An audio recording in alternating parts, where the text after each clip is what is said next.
Mirë, të nderuar shikues, si kundër anoncuam pak më parë, do të jemi tani në komunikim të drejtë për drejtë me Skype me zonjën Jorida Tabaku. Mirëmbrëma zonja Tabaku, faleminderit që jemi së bashku. Mirëmbrëma Matilda, faleminderit ju për ftesën. Do ta nisim bisedën së bashku pikërisht me materialin që sapo kemi prezantuar. Pra, Komisioni i Ligjeve në komunikimin e tij online ka deklaruar se do të ketë mbështetje për sipërmarrjet dhe do të ketë një rritje prej 7 miliard lekësh në buxhetin e shtetit që vjen në ndihmë të sipërmarrjeve deri në qershor. Si e komentoni pikërisht këtë akt të ri normativ, këtë ndryshime? Matilda, së pari njëherë më le të sqaroj që ky është një ndryshim i prezantuar 3 javë më parë nga qeveria, që do të thotë bëhet fjalë vetëm për një shumë të vetme, nuk është se është ndryshuar kush e di sa herë buxheti dhe tani po i shtohet edhe 7 miliard të tjera. Ka pasur 2 akte normative, akti i parë normativ dha 18 milion euro ndihmë për biznesin, e cila edhe sot e kësaj dite ndërkohë që flasim 8 javë mbasi ka filluar izolimi dhe karantina nuk është zbatuar e plot, po pothuajse në masën 60%.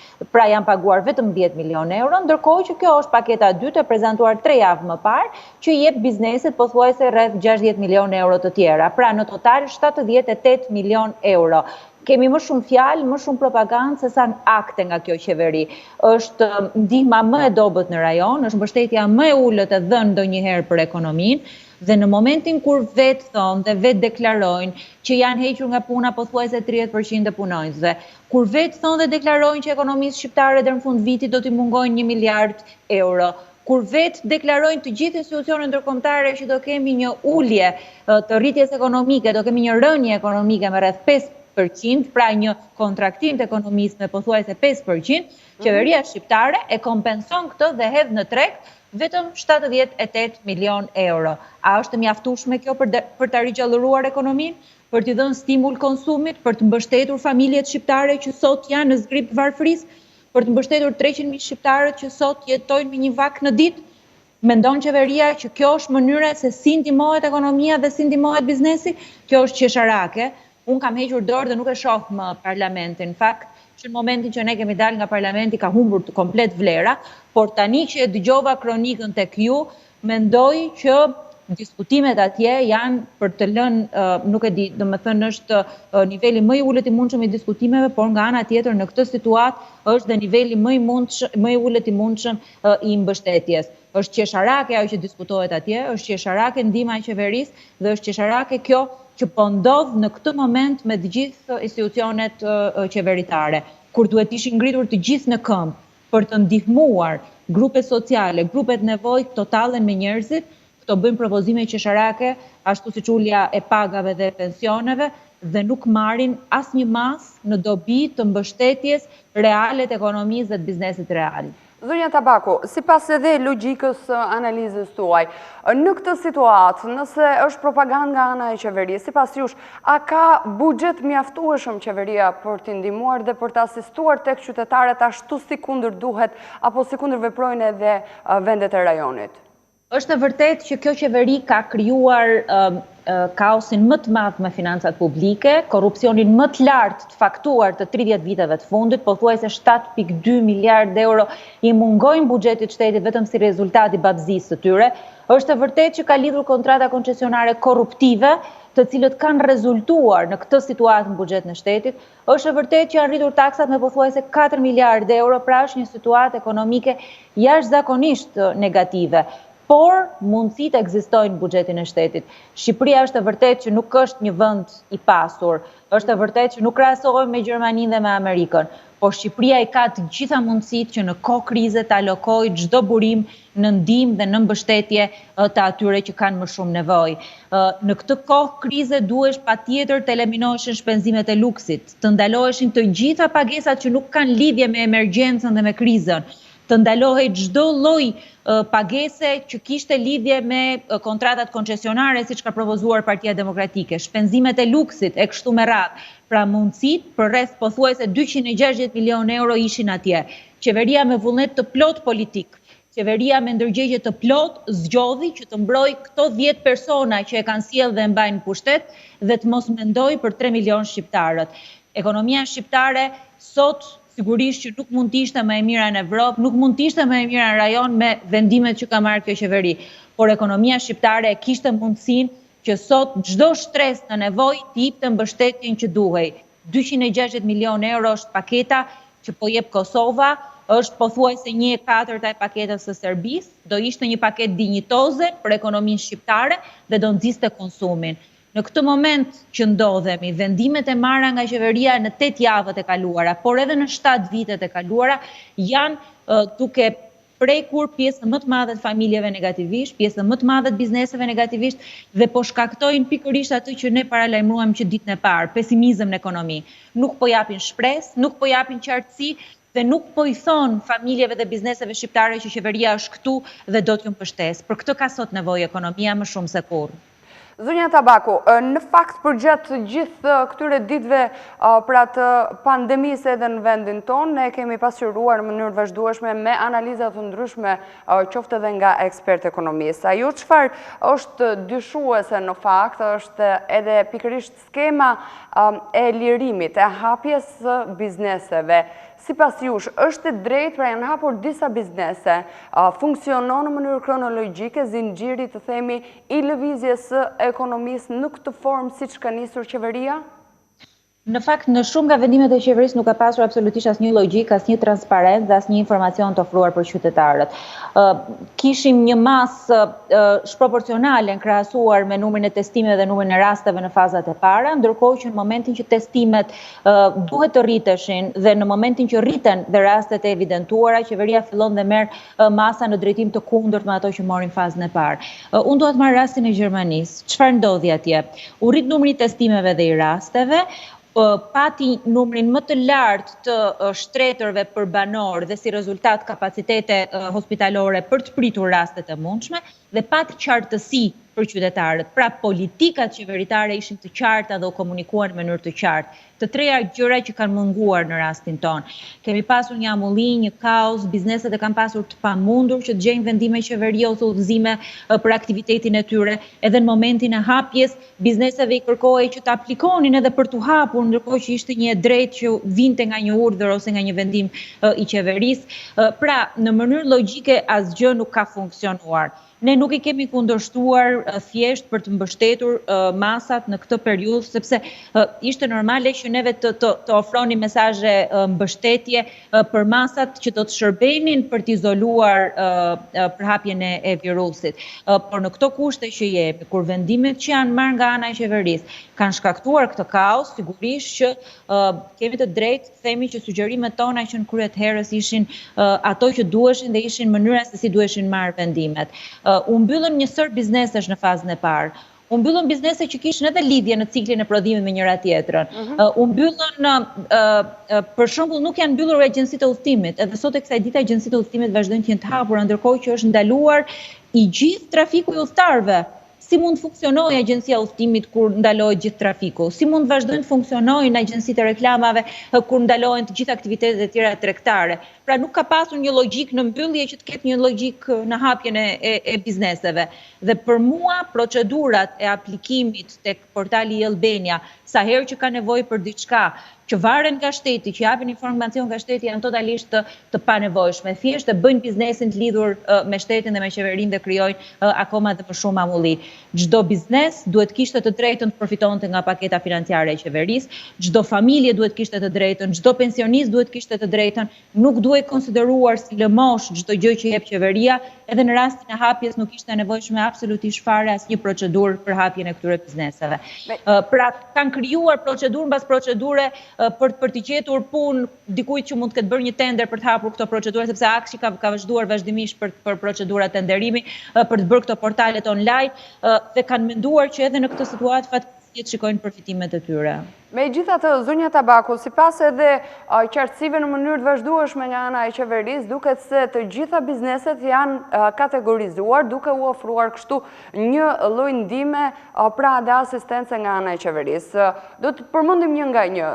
Fillimisht nisi paga e luftës, e quajtur prej 26.000 lekësh për gjithë vetpunësuarit dhe bizneset e vogla që shkonin deri në vlerën e 14 milion lekëve të reja në vit. Më pas. Jo, më fal, nuk ishte për të të gjithë ishte për rreth 1/4 e këtyre bizneseve, janë 120.000 biznese, u paguan, do paguan, se s'janë paguar akoma mbas 2 muajsh, vetëm 30.000 prej tyre, pothuajse 60.000 persona, çdo biznes 2 persona. Pra, në çdo rast neve kemi përzgjedhje. Nga 120.000 që u mbyllën, kanë zgjedhur 30.000, se si zgjodhen këto e din. Edhe në rastin e pasur si pas jush është selektive, se krijohen debate edhe ndoshta paragjykime se gjithë kjo situata e ndihmës ekonomike mund të jetë edhe selektive nga ana e qeverisë. E kemi faktuar që është selektive. Biznese që i takonin që të merrnin ndihmën nuk e kanë marrë ndihmën, janë refuzuar nga qeveria. E kemi faktuar që ka pasur ndarje me lista politike partijake. E kemi faktuar që bizneset të cilat duhet të vazhdonin, për shembull që kanë pezulluar aktivitetin mbas datës 10 prill, janë refuzuar megjithëse i takonte që ta merrnin. E kemi faktuar që ka pasur në bashki të majta më shumë mbështetje sesa në bashki të djathta. Janë të gjitha gjërat faktuara, Matilda, dhe unë sigurisht që mund t'ju ofroj juve raste nga Tirana, nga qytetet pafund, për të treguar edhe në rastin e paketës së parë, edhe në rastin e paketës së dytë, edhe në rastin e mbështetjes sociale, sepse kemi folur dhe për mbështetjen sociale, për pakot ushqimore që kanë çuar, të gjitha kanë qenë selektive. Ndërkohë që ne që ditën e parë kemi bërë thirrje, ekonomia është prekur e gjitha njësoj, familjet shqiptare janë prekur njësoj, virusi ka prekur si të majtë si të djathtë, mbyllja e biznesit ka prekur si të majtë si të djathtë. Jemi në krizë, nuk duhet ta vendosni politikën në krye të punëve tuaja dhe të aktiviteteve tuaja.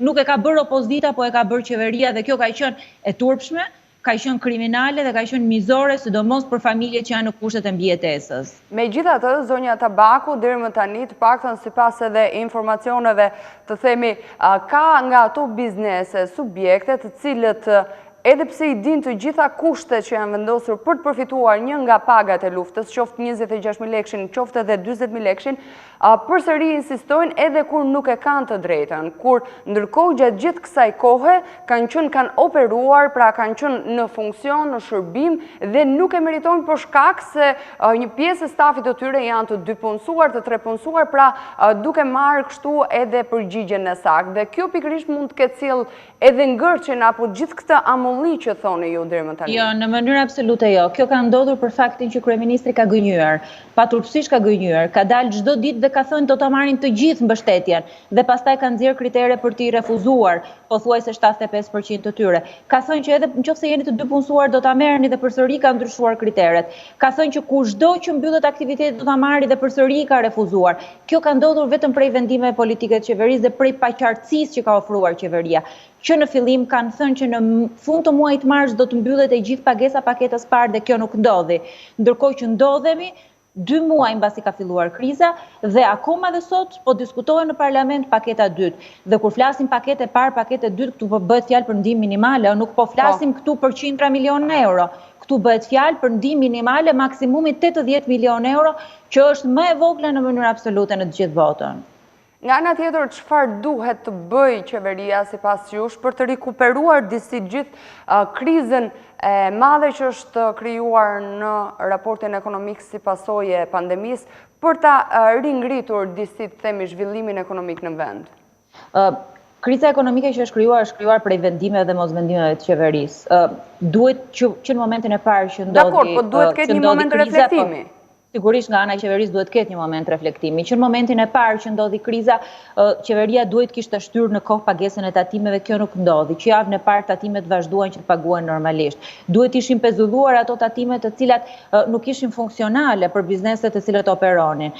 Duhet për bizneset e vogla ofruar një amnisti për një periudhë 3 mujore, sepse ishin të gjithë me qepena të mbyllur.